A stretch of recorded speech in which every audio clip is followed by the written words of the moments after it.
जय श्री माता जी। हम सभी परम पूज्य श्री माता जी के श्री चरणों में प्रणाम करके अपनी कुंडलिनी उठाकर बंधन लेंगे।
तीन महामंत्र और श्री गणेश मंत्र।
माता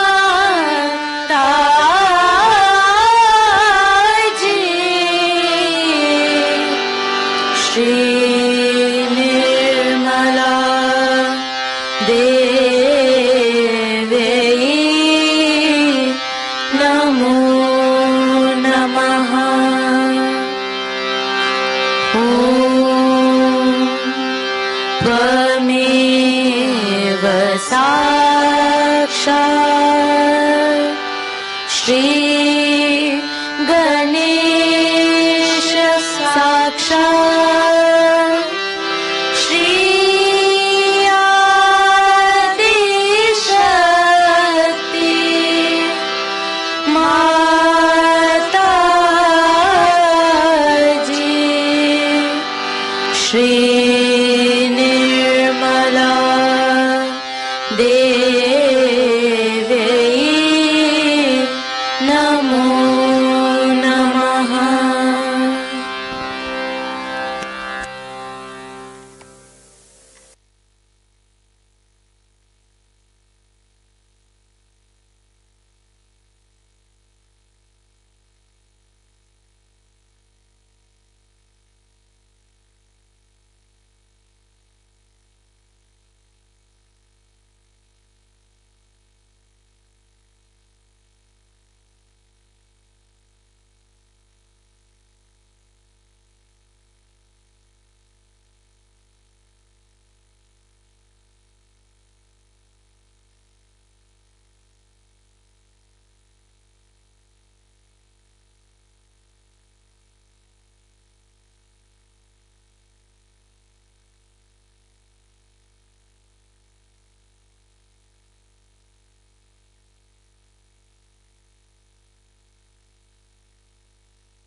निर्विचारिता के इस स्थिति में अब हम सभी परम पूज्य श्री माता जी की अमृत वाणी आत्मसात करेंगे।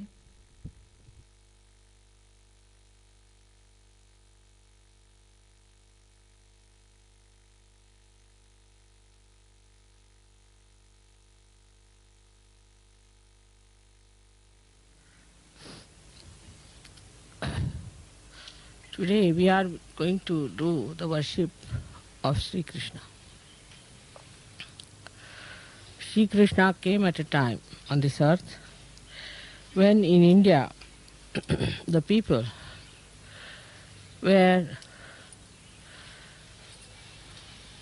very much ritualistic. They had become slaves of the so-called Brahmins, who had no idea about God at all, because they started a theme that a Brahmin can have a Brahmin son. So the birth determined the caste of a person. Before that, it was not that a Brahmin would have a Brahmin as his son. It's also true that if you are a realized soul in the real sense, if you are a really realized soul, then you must have a child which is a realized soul. And that is how also, if it was said that if the father is a Brahmin, is a realized soul, his son also becomes a Brahmin. Because you are a Sahajogi now, you can understand that a Sahajogi's son normally becomes a Sahajogi.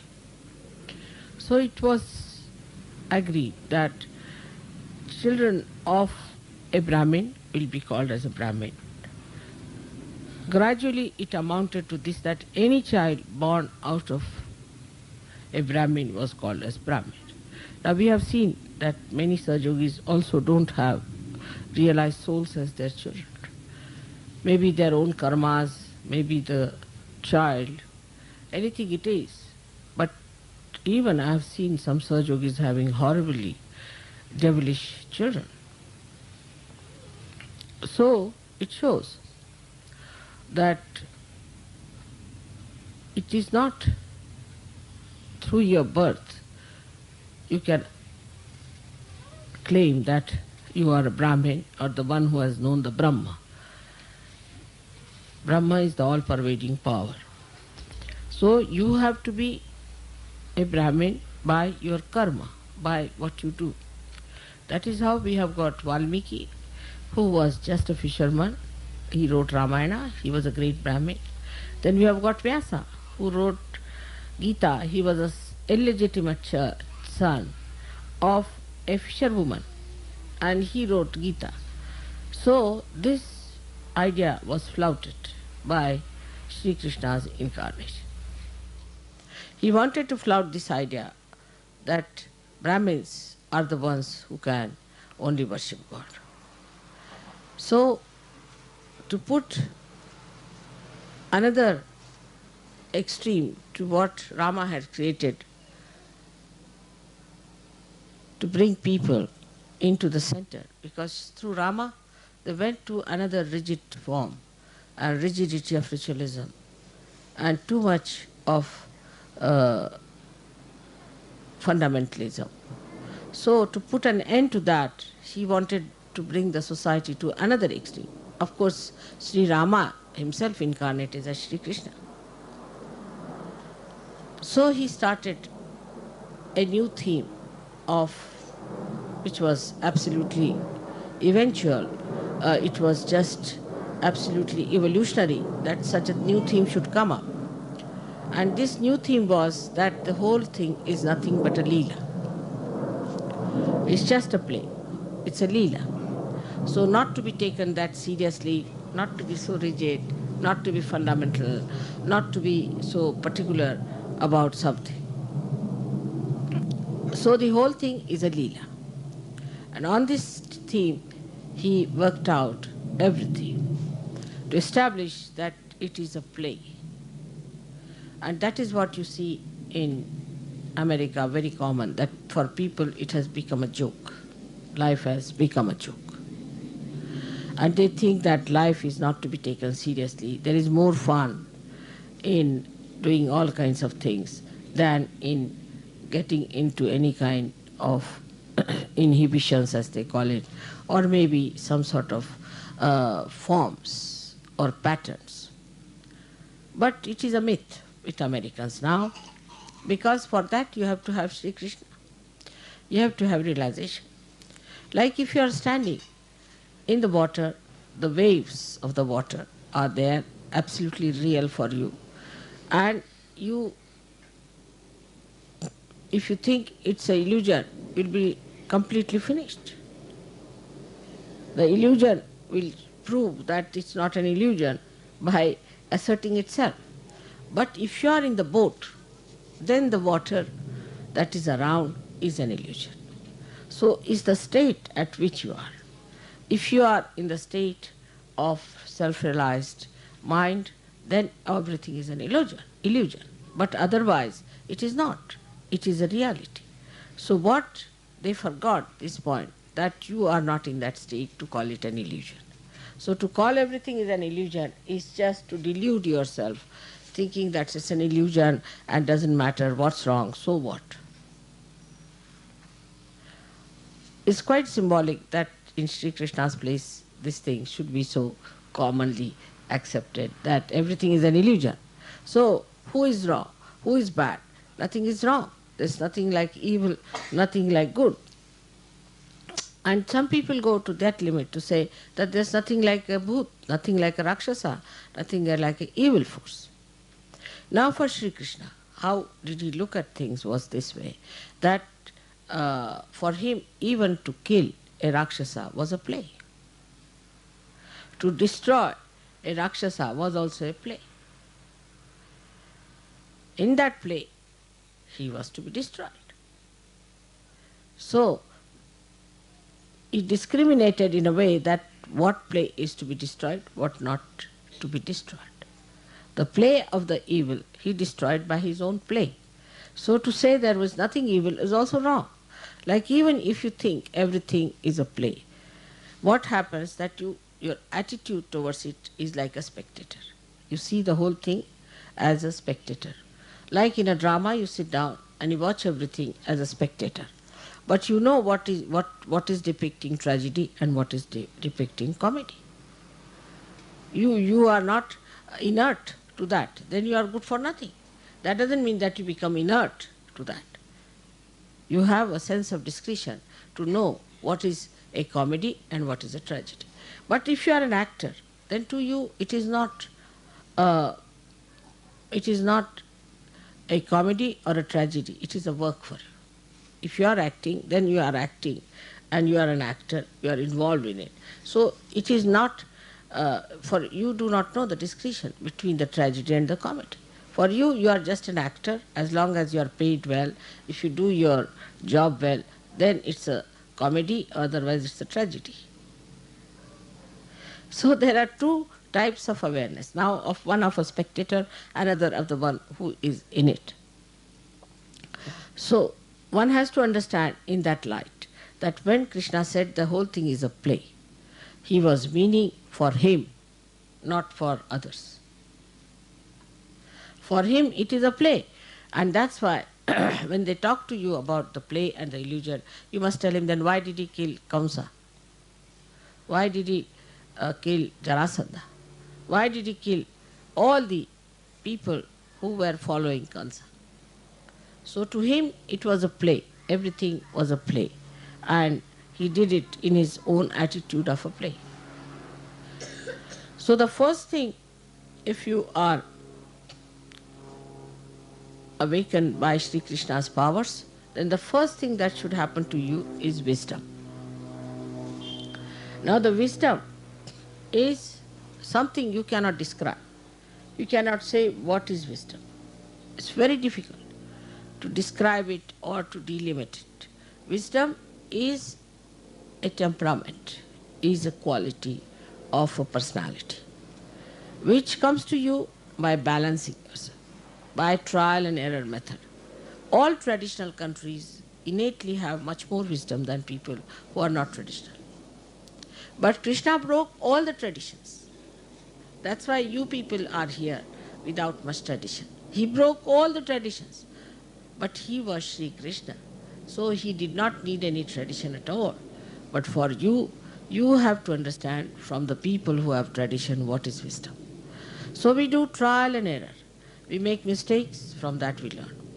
But when the ego is so strong, in a country like America, when we do wrong, we do not want to accept it was wrong. It was against our assent. It was against our higher goals. We get satisfied with the lower goals. Like I've seen people who do some funny things in surgery. They don't realize that this is absolutely against them. Whatever they are doing is against them. They should not do this. This was wrong to do it. On the contrary, they catch on the left vishudi. That is another catch they have on the Vishuddhi chakra. So, because you are indiscreet, you do wrong things. To develop discretion, outcome of all this is discretion. You make mistakes. When you make mistakes, instead of developing the discretion about it, that this was a mistake, next time we should not do it, facing up to it, what we do is to feel guilty about it, so you escape it, spoiling the other chakra also. That is how people get a problem on the left Vishuddhi. And left Vishuddhi is that you feel guilty. It's very good to feel guilty than to do anything about it. Well, that's the best way to escape it. Actually, we have seen that mostly left Vishuddhi comes from ego. When ego is too much, you can't bear your ego, so you put it in the guilty side of it. And you say, I'm very guilty, I should not have done it. Now the another side, which is also very dangerous, is the right Vishuddhi. Right Vishuddhi is the one by which we try to justify all our indiscreet behavior. So what's wrong? What is wrong in this? So what? All these things are right Vishuddhi problems. So it's very common. You tell somebody that it is wrong to do, for example, they paint their hair. You tell them don't do this, it will spoil your eyes. They will say, so what? We have a right to spoil ourselves. We have a right to destroy ourselves, as if they are Shri Krishna that they can destroy themselves, can they? They cannot even create a little ant. Leave alone ant. They can't even create a stone. And how do they have right to destroy themselves? So this is the right side thing, where we think that we have the right to destroy. As I told you about eyes yesterday, is very important. That eyes are the ones which gives you the play of Sri Krishna, the power of Sri Krishna. Even a glance, a little glance of a person who has Krishna consciousness, as they call it, if he has Krishna consciousness, then should be able to awaken the Kundalini, should be able to redeem, should be able to comfort, should be able to cure anyone. Even a glance, a side glance can do it, if it has Krishna consciousness, but not self-certified ones who say we are Krishna consciousness all the time, taking the name of Shri Krishna or any mantra. So on the left-hand side, the escape is feeling guilty. When you feel guilty, they try to find out some method of expression. So they say they go to some guru, and then the guru gives them some sort of a mantra, and they accept that mantra, they go on saying. As a result of that, they catch more on the left Vishuddhi. Because if you go on saying mantra without the connection, you get completely caught up. So the left Vishuddhi is again gone, and your mantras are absolutely useless, they are destroying time. Actually, many people I have seen who get to heart attacks, who get anginas, and also who get cancer, are the people who have been doing mantras like this, without the connection with the divine. If you are not connected, say for example, this is not connected, and I start using it too much, it will get spoiled. In the same way, the center on the left hand side gets spoiled when you start saying any mantra without being connected, without feeling the power of that mantra.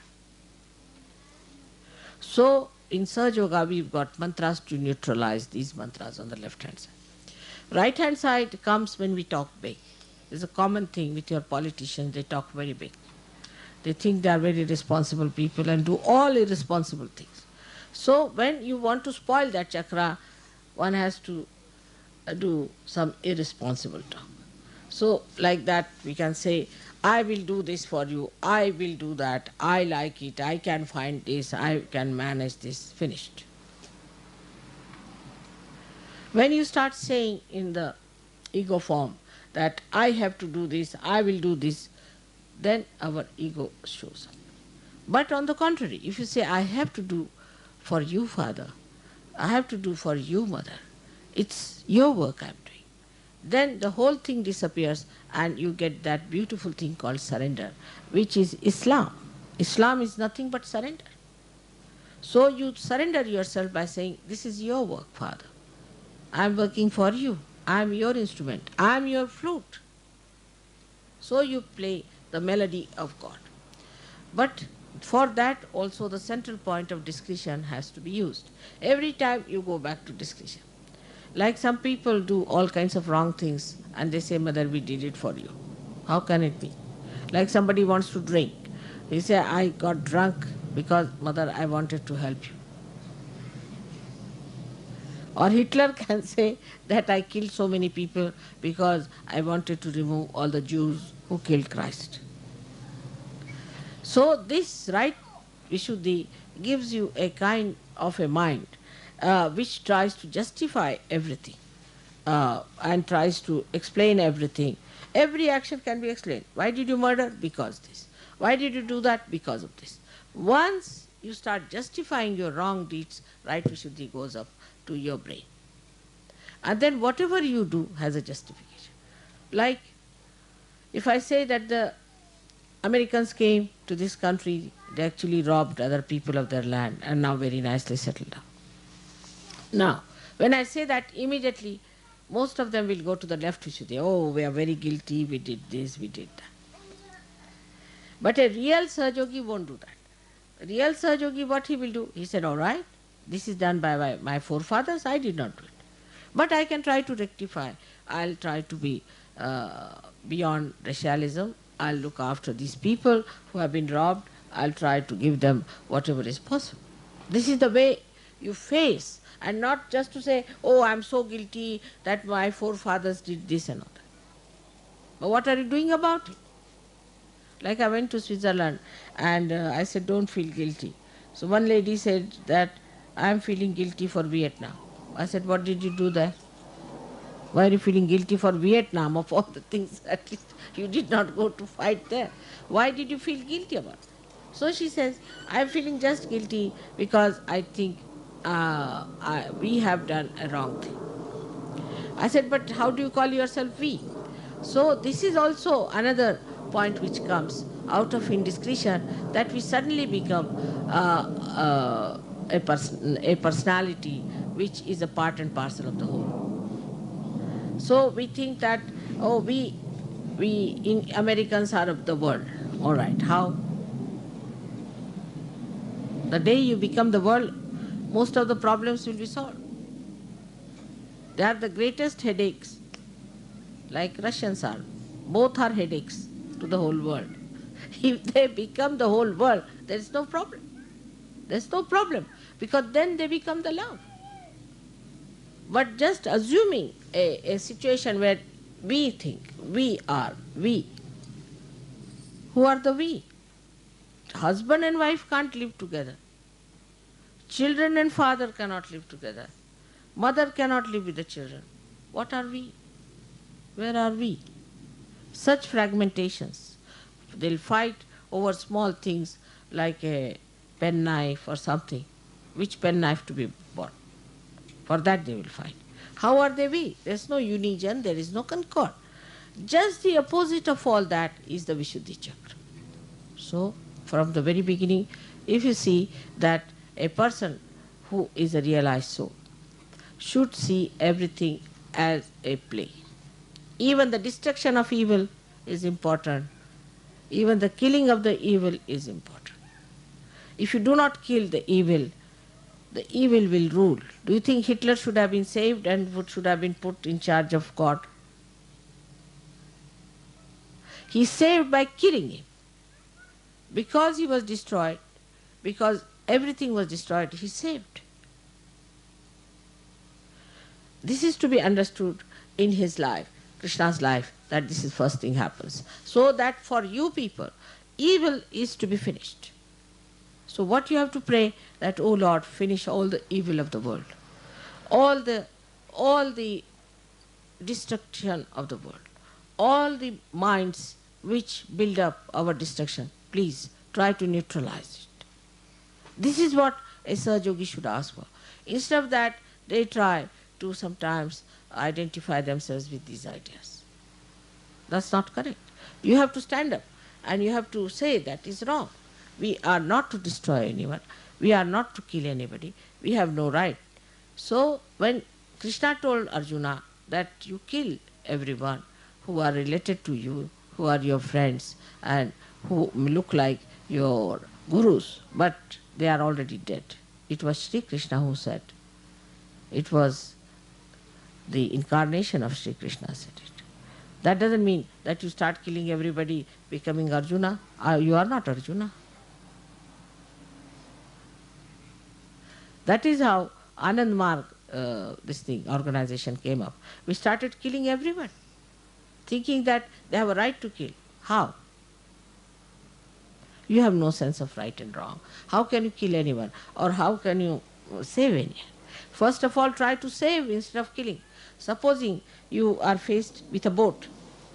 which is in danger. People are getting drowned and you find that you have to save the people. Will you kill the people there or you try to salvage them? There is no occasion for killing now. You don't have to worry about killing. Let God do that job. What you have to do is to save people. You have to save as many as possible all the time. And those who are wrong type of people, you just forget about them. You just move them out. Take them away. Have nothing to do with them. Do what you like, but do not kill them. So that is one thing one has to understand at surgeries. That you are not here to kill anyone, to destroy anyone, to trouble anyone, or to do something that is not proper. Even there is no need to say harsh words. God is going to look after. He's so anxious today. You are on the stage and He's so anxious to help you in every way because you are doing His work. But doing His work, you don't take up His sword into your hands and start killing everyone. That's a very common thing. We do it in Sahaja Yoga. I've seen people become very aggressive. They talk very aggressively, especially the newcomers who come in a program. Instead of being kind, nice, compassionate, good to them, immediately they say, you are a bhoot. Very common. You won't find me doing that anytime, do I? Then you start aggressing each other also, which is against the principle of vishudi. You are not to aggress. You see, because whole thing becomes discretion. What is discretion is diplomacy. The divine diplomacy is expressed through your discretion. If you have a sense of discretion, now you know this man is dangerous. He is troubling you. Now, if you have a proper sense, you will remove that person in such a way from amidst yourself that there won't be any more discretion or destruction. But on the contrary, what you do is to challenge that person. And a big fight starts. And Sahaja Yogis then fight, I tell you, sometimes I don't know what to say about their fights. So must have discretion, must understand. A situation develops. For example, a situation develops where you find somebody is telling you, you see, this person had said this about. Then the same person goes and tells another person, that person has said this about.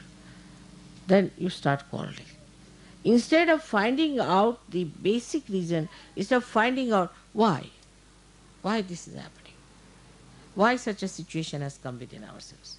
We were friends, what has happened? Instead of that, one starts fighting, getting angry. That's not a sign of any realized soul expression.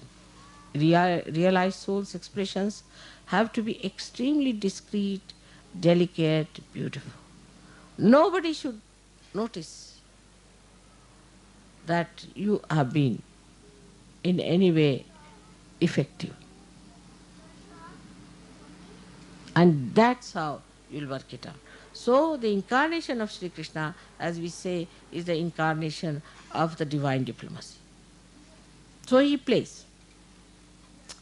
Give you an example how he plays. There was a Rakshasa, a devil, who had a blessing from Shiva that nobody can kill him. And only a saint who has never opened his eyes all his life, if he puts his eyes on him, he will be killed. So there was a saint who had a blessing that you go into your yoga nidra, sleep in your yoga sleep, and once you open your eyes on whomsoever it will fall, such a person will die. Alright. So Shri Krishna was very clever. He was fighting this devil, and this devil was about to kill Shri Krishna. And Shri Krishna knew all about this, his background. So he started running away from the field. So he's got a name called Ranchor Das. The one who runs away from the battlefield is regarded as something really derogatory, because it's not something great to run away from the battlefield. So he didn't mind. He ran away, and then this devil started following. And he went into the cave where this great saint was sleeping in his yoga nidra. And he removed his shawl and put it on slowly, delicately on that seat and hid himself. So this Rakshasa came behind him. He saw him lying down there. He thought this was Sri Krishna. He said, "Ah, so now you're tired, you're lying down here. Come along now, open your eyes." And as soon as he pulled the shawl with little strength, see, this fellow got up and his eyes looked at him and he just was burnt. And he did not mind getting the bad name of Ranchordas. That is the sign of diplomacy. So the whole discretion of his is playing throughout his life, the whole discretion, what he should do, what is right, what is wrong, he doesn't have this problem. Then he had to have his powers, all of them brought on this earth. So he played a trick. He got all those powers in the form of women, young women. And he made one king, you see, drag these women into his own court for him to use them. But he could never touch them. So Shri Krishna went and defeated this man. He has to have justification also. He has to have a religious justification for doing something. So he killed this king, brought all these women, and they all became his wives, so-called. All kinds of tricks he used to play. I'll tell you the Radha's trick that he played. Today I'm wearing a dress like a Radha because she's Viratangana. She's the one who protects our Sushumna Nadi. She's the Mahalakshmi. And she wears the sari like this to protect. She wears this way, while she leaves her left hand open because this is the Shakti of Mahakali. And the right hand she closes because the right hand is the Shakti of Mahasaraswati, meaning the power of creation, because creation has been done already. She has created the earth and she has created human beings, everything is done. Now that is stopped. And in India, Brahmadeva is not worshipped except there's one temple where they worship Brahmadeva. Otherwise, Brahmadeva has no temple or anything. So she closes this side, she preserves it within herself, and she opens her left side. And in front of her is the complete protection made for all her disciples. This is the whole big achal she makes. Normally the achal is the other side of it, where the child is kept inside, hidden in the other sari. But in this one, the one that they have here, is the child is kept underneath this. So the whole ascent takes place of Mahalakshmi. And that's why this is the Radha's powers is shown. So I'll tell you the last story about her, which will conclude this talk about Radha and Shri Krishna. That one day, one of the wives of Shri Krishna was befooled by Narada. And Narada said, "See, Krishna doesn't love you, he only loves Radha. He's just telling you stories that he loves you, that you are his wives. But he is not. He is only attached to Radha." So the rumor, you see, went into the women. All of them started feeling that, oh really, it is so. So they went and told Sri Krishna that you don't love us, you just love Radha. He said, "Who told you?" He said, "Narada." No, who told you this?" He said, "Narada." They said, "Narada is just telling you lies. He is just trying to make some quarrel between you and me. So don't listen to him." They said, no, it's true. We can prove it." He said, "All right. I don't know that, but just now got terrible pain in the stomach. Terrible pain. I can't get over it." So they got all worried. They said, "What's the matter? What sort of a pain it is? What can we do to overcome this pain?" He said, "There's a very simple thing that you'll have to give me the dust of your feet to drink. If you can take out the dust of your feet and give me to drink, then I'll be saved." So these ladies used their brains. They said that already he doesn't love us, and then if we give him the dust of our feet, we'll be committing sins, and then it is going to be much worse. So what's the use of playing into his hands? He's very diplomatic. It's better to forget about it. He said, no, no, no, we don't want to do such a sinful thing. It's to give you the dust of our feet. It's not non-protocolish. We have nothing to do like that. You don't teach us all bad things. See, so they stopped it. So Narada came, he said, now what to do, how to get rid of your pain in the stomach? He said, there's only way out, you go to Radha and tell her that I've got a pain in the stomach and this is the medicine. So he went to Radhaji and he said to her that, you see, Shri Krishna is very sick, he has got pain in the stomach, and what you have to do is to give the dust of your feet. She said, yes, why not? Take it. For that pain, of course, why not? So he said, aren't you worried about your punyas? Aren't you worried that you are committing sin? He said, you don't know this Shri Krishna. He has no sense of sin at all. He makes me do sin morning till evening. What am I to worry about sins? I am not going to worry about that. You better take this for him. This is his worry. So he took the dust of Radha's feet and took it down to Shri Krishna. Shri Krishna, did she give you? He said, did she give you? He said, yes, she has. I'm surprised. But she's not worried about her sins. She's not worried. He said, that I know. So he said, but how do you explain? He said, you will understand just now. He took the dust of Radha's feet. You see, Radha's feet were dusted or were full of dust of Vrindavan. And Vrindavan has got yellow kind of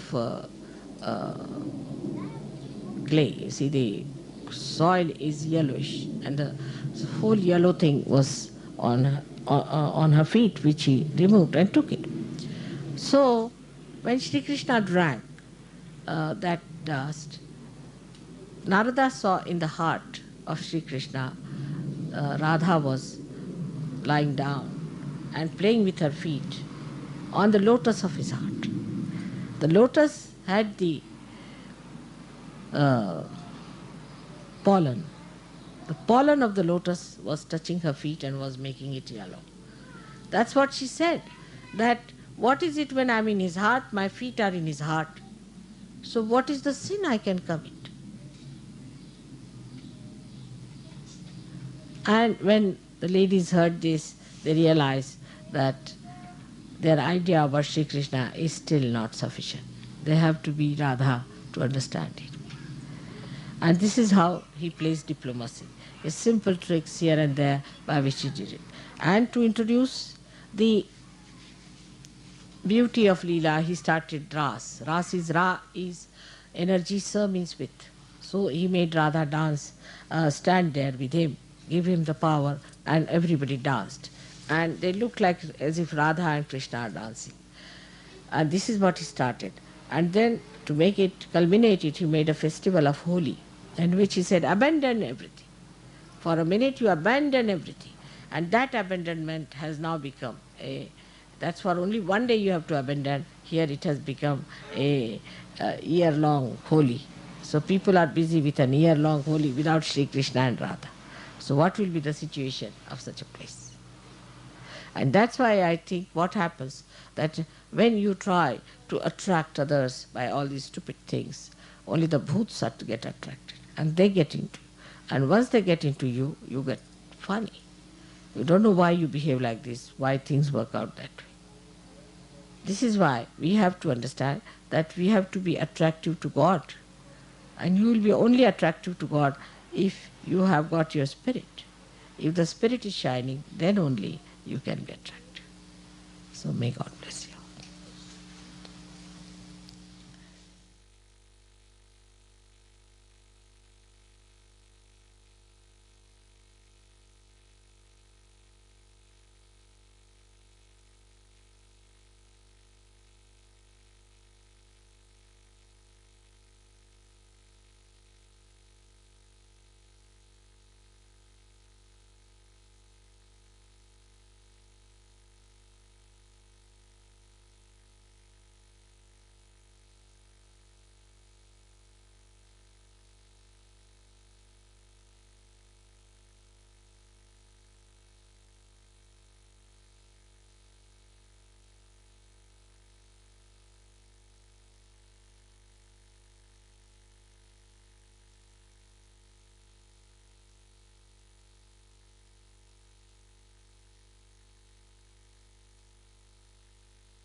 अब हम सब परम पूज्य श्री माता जी की आरती करेंगे।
सबको दुआ देना माँ, सबको दुआ देना।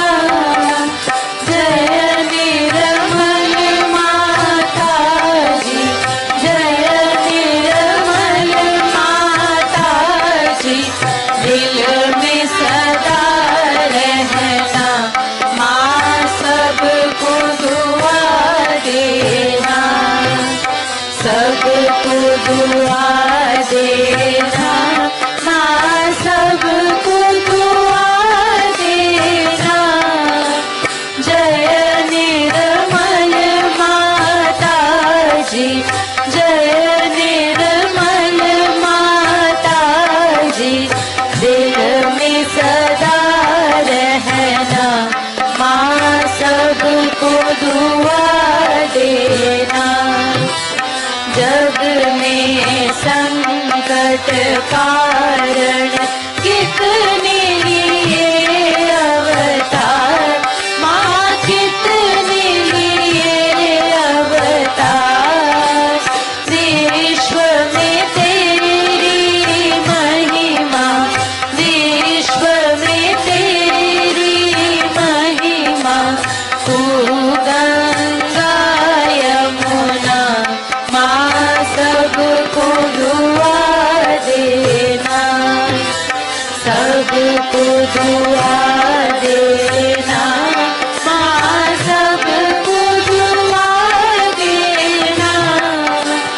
जय निर्मल माता जी, जय निर्मल माता जी। दिल में सदा रहना माँ, सबको दुआ देना। जो भी शरण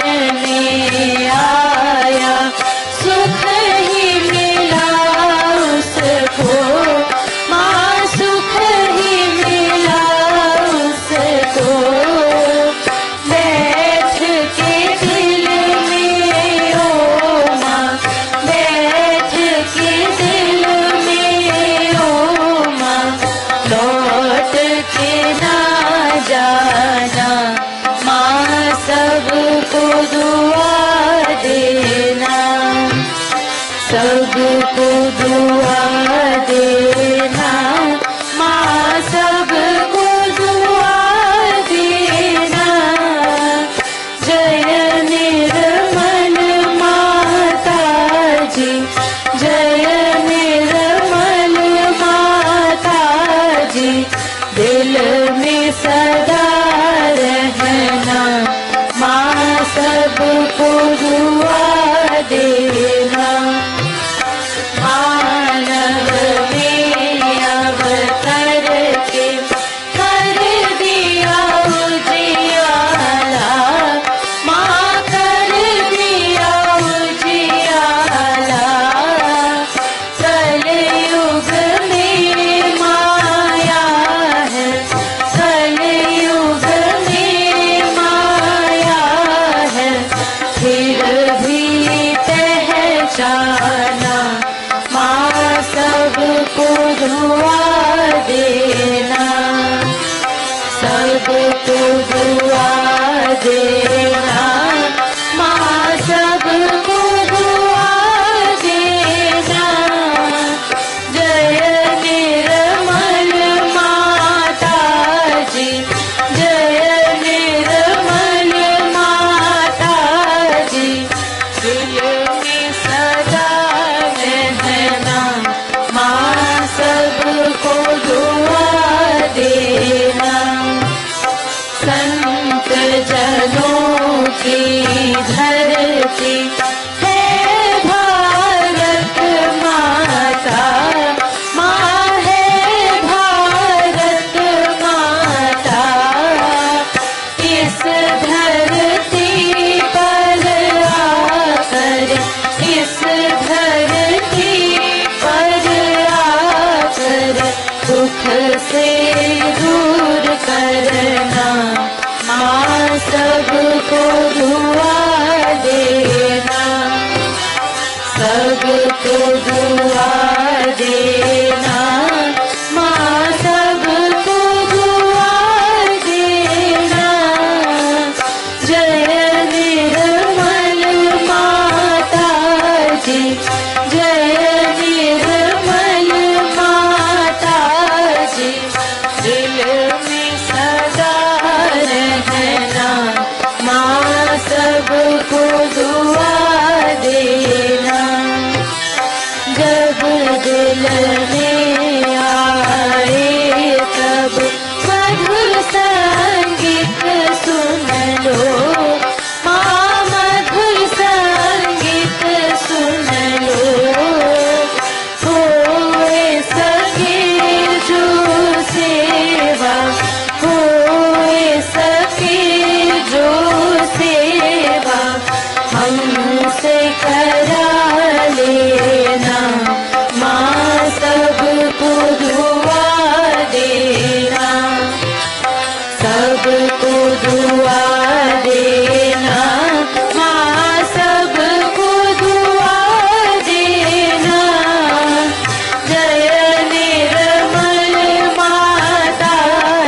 श्री कल की साक्षात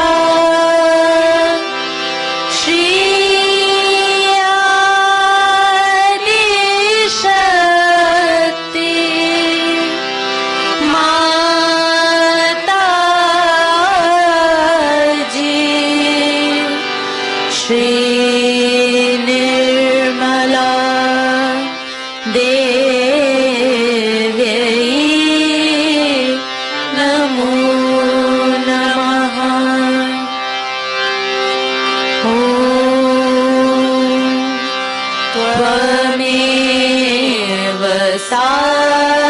साक्षात्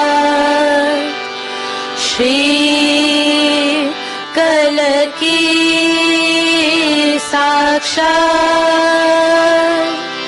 श्री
शक्ति माता जी श्री निर्मला देवी की जय।